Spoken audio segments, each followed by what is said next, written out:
Madam President, Majority Leader is recognized. I move to adjourn the impeachment trial of Alejandro N. Mayorkas, sine die, and I ask for the yeas and nays.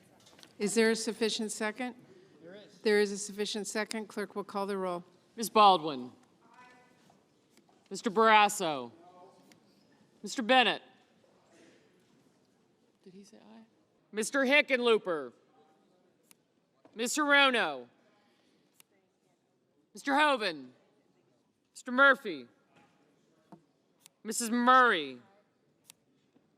Mr. Ossoff. Ms. Warren. Mr. Welch. Mr. Whitehouse. Mr. Wicker. Mr. Wyden.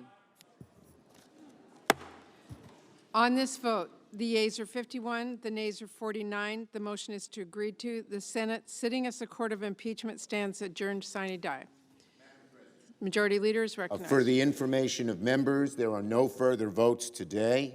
Now, I remind all members that we have very serious business ahead of us in the next few days, and we'll keep you informed as to schedule as things can get scheduled. To the cloak. Madam President, we've set a very unfortunate precedent here.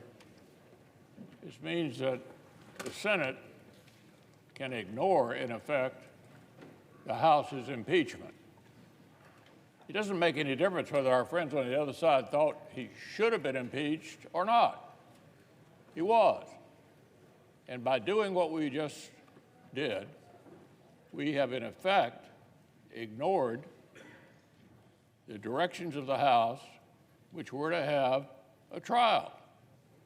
We had no evidence, no procedure. This is a day that's not a proud day in the history of the Senate.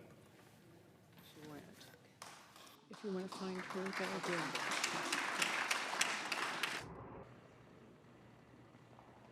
Good afternoon, everybody. Good afternoon. Thanks for being here. It's a busy day on Capitol Hill, as you all know. We're deeply disappointed in the Senate's action. The Senate's action they've just taken on the Mayorkas impeachment proceedings. There should have been a full trial. The American people should have been able to see the evidence and evaluate for themselves what I think they know already intuitively, and that is that Secretary Mayorkas had a fantastical breach of duty. I mean, he breached his constitutional responsibility. He's openly defied the federal law on immigration and the will of Congress. In my view, he has lied on multiple occasions to Congress under oath, and I think he's done it to me when I used to serve on the House Judiciary Committee.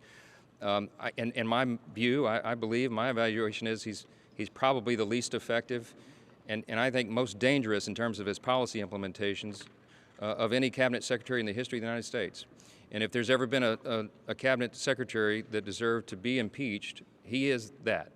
And the idea that the Senate and under Chuck Schumer's leadership voted on party lines to not even allow the American people to evaluate the evidence is shameful.